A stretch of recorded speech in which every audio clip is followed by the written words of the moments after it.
Hi everybody! Welcome back to my channel. So I'm filming a little get ready with me because I have a pretty eventful day and I have been deep into 60s revival, all things 60s. I don't know if it's just me, but I am seeing 60s influence. I mean, it's been around, right? Like Lana Del Rey has been kind of doing Priscilla Presley for years. The Priscilla movie came out, a few years ago. So it's like, it's been around in this kind of pop star, Sabrina Carpenter has elements of like 60s. I saw this artist Remy Bond. She has kind of a more of the pinup that can lean 60s type of look. So there is a very like glamorous, thick liner, strip lash, powdery blue eyeshadow, kind of a 60s look. But there's also more to the 60s than just that. For me, someone who really cares about nature and plants and the earth and living seasonally, there's a lot to gather from the 60s. Maybe I'm just seeking aspects of the 60s culture for that reason. But I'm leaning into it personally. So I'm starting off with a little bit of moisturizer. And I'm just going to do a very simple base makeup. Just a little tinted moisturizer with some concealer mixed in for extra coverage. In my office, Dressing Wildly for the Office video, I did a 60s look for Throwback Thursday that week, and I did my boss said I looked like Priscilla, so I was like, okay, you get it. And I really loved the eye shape. So that's been a big... Ozzy, those are Crocs. So that look really kicked off my research, and as is the case with all things in the universe, when you start filtering for something, you start seeing it everywhere with the focus on the environment and the earth and kind of the hippiness of the 60s. It's not all about that type of glamour. I've been listening to this amazing memoir actually from Vashti Bunyan. She's a musician from the 60s, and she spent years living in a wagon, a horse-drawn wagon. Her story is so amazing. I saw a video of her singing in the wagon in this very kind of Renaissance. The 60s has a lot of like Renaissance revival motifs, and I just thought she looked like the literal embodiment of like an earth angel. And so I started listening to her audiobook, and it's amazing. And she definitely wasn't, full glam. You can't be like living in a wagon. But there are a few current references for a sort of earthy 60s influence. Like on YouTube, I think about Carissa Love and Have. And then a huge inspiration for me in film and TV is Sophie Thatcher. I absolutely love her. I did fall off of watching Yellow Jackets because I loved like the first season so much, but it just got a little too crazy for me. I absolutely love Sophie Thatcher. Like, I'm obsessed with her look and her style, and she definitely pulls from a lot of different eras and kind of embodies that like grungy vintage grunge. So what I'm going to do to start off kind of the shape of this is that I'm using a pencil and just putting it at the corner of my eye, and then I'm going to go along my crease. And this is a MAC pencil, so it's very blendable.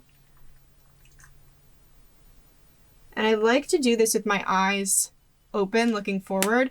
My eyes are much more deep set and sort of hooded. I think they're more deep set than they are actually hooded. A lot of 60s looks in the more like twiggy kind of application. It's much more gamine and like doll-like, which, by the way, I've also been getting really into like the Kitchener essences and Silky Mochi. I'm obsessed with her Dark Muses because that is so up my alley. I would say as far as Kitchener, I definitely feel that I am romantic. I've always leaned towards sort of romantic looks, and a lot of vintage makeup does feel very romantic to me. But I also have a bit of that grunginess in me that I feel represented within the Dark Muses. Although, to be honest, I really don't know where I land on that. But I guess what made me think of it is Sophie Thatcher to me. I just watched last night, Companion. She has a much more haunted doll look in the Companion. And I'm going to take a light shade and go underneath where I blended that crease shadow. And I don't connect it. I sort of keep this area lighter between my liner and the cut crease. Well, it's not exactly a cut crease, but it's funny how these things are also cyclical because circa, 2016, I was always doing a cut crease. But as much as I want to be Haunted Doll and do like a bright waterline, I just lean more, I guess, kind of siren in terms of my makeup at least, where I like a kind of sultry, more feline look. And the 60s makeup is great for that because it can be really rounded or it can have more of that liner. I've been doing a lot of kind of smoky brown looks because I don't really use black. So I just went in with a brown, and then I'm going to go in with another brown just to kind of set over that crease.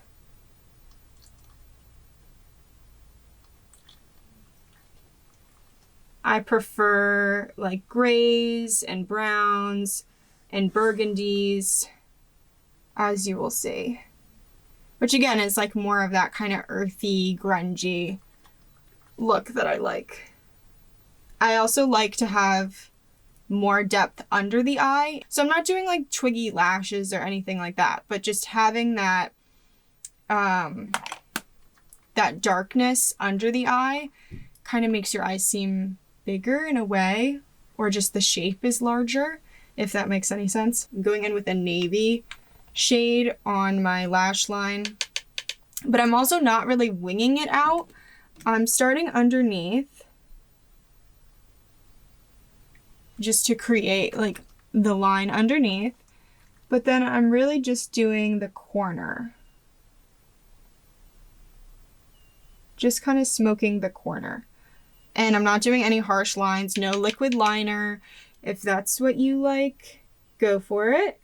But I like my makeup to be very kind of lived in, diffused, smoky, and I really just rub it into the lashes. And then I like to take a little bit of shadow too and just press it kind of on my upper waterline.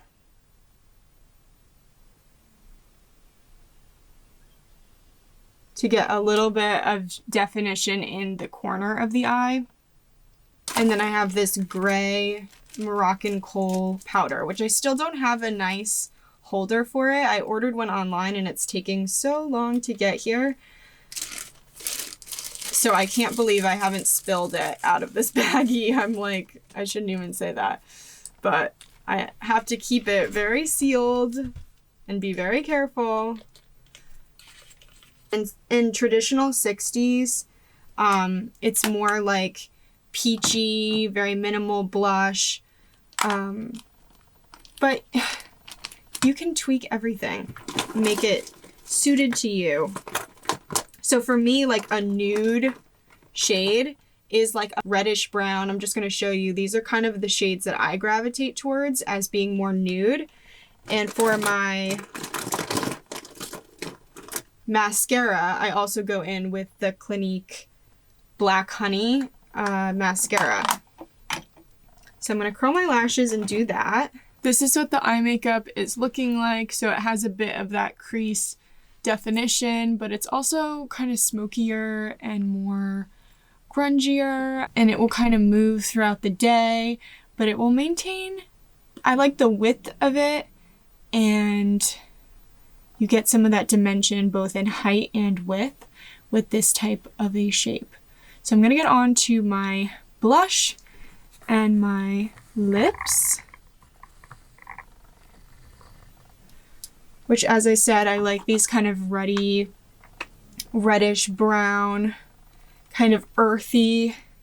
I feel like of the Dark Muses, this would be more kind of witch. And I do like to put quite a bit of blush, and I like to put it right on the cheeks. So I didn't really mention earlier, but I used another sort of balmy blush. It's actually this Revolution Sun-Kissed Nude. I really wanted the Jones Road, and then I saw this and I was like, oh, I'm gonna try it out and see if I like it. And I use it as, oh my gosh. Sorry, my dog and my cat are having a little grumble match, if you can hear that. But I use this bronzy blush to give some definition, and then I really try to focus my actual cream blush on this part and then my nose. The shape that I go for when I line my lips, oh my god, I cannot talk while I'm doing that. So let me just hold on. Has changed a lot. And actually what helped me a lot was like the TikTok e-girl lip, where you're getting this volume here, which I think is more doll-like, more rounded, kind of in the center, like a little, really emphasizing the height at the top of the lip and then under the lip. Hopefully you can just see what I'm trying to describe. So I basically line the top and the bottom. I wouldn't say they're really overlined, but they're a bit enhanced. I kind of just pull it more straight from the corner.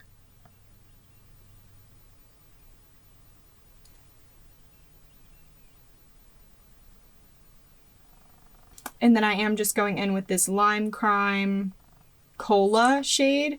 This is about as nude as I can handle. And I like to focus it on the center. I really want like a bullet matte lipstick of a similar shade, because they just work better for kind of a blotted lip.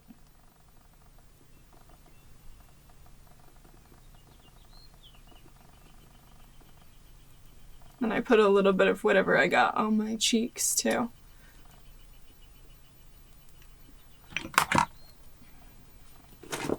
Optional step that, to be honest, I really don't do very often is to put some fake freckles on.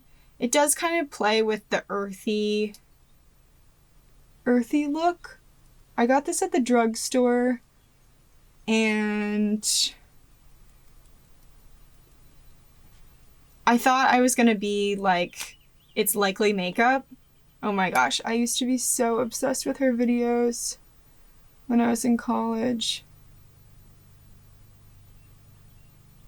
To me, she's the queen of fake freckles. I do really like the look. It's just more work than I'm generally willing to do in the morning. I was actually just recently talking to my friend about an It's Likely makeup video where she did a tutorial to look like a gelfling from the Dark Crystal. I still think about that. Okay, so this is my makeup, and is it 60s? I don't know. To me, I see the inspiration and the reference, but arguably it's not even that 60s. Now, the hair is also where I've been really inspired recently, and I've already mentioned how much I love Sophie Thatcher. I love her bangs, and what I've started doing is parting them and styling them kind of curled away style, sort of similar to how she wore hers in The Companion, although they're definitely longer than mine.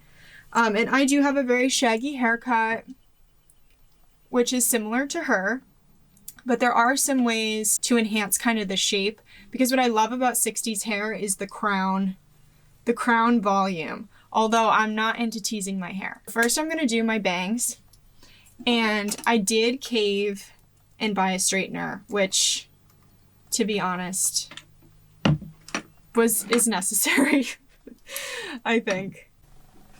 So while my straightener's warming up, so I take my hair and I twist it and I push it up and I clip it and then I pull it at the top.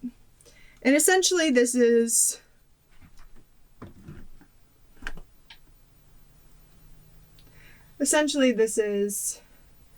kind of the easiest beehive for me. And you can do this in a lot of ways, which I'll show later, of like half up, half down, where you can really fake it by using a clip to just push it up, even if you have nothing in here. You know, they used to use like those little loofah looking things. I can't even think what they're called. And for me, the messier the better, because again, I'm trying to look a bit like grungier. And I basically just curl it away.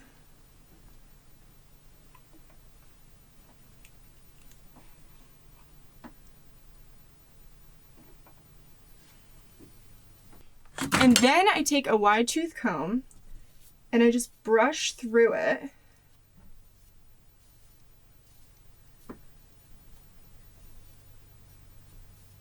And then I use a pomade. So I've been using this American Crew fiber product, and I basically stick my thumbs in it. I don't know why I flipped that upside down. I didn't need to do that. And then I rub it between my fingers, and then I go through my bangs sort of piece by piece, and I pinch and I twist like that.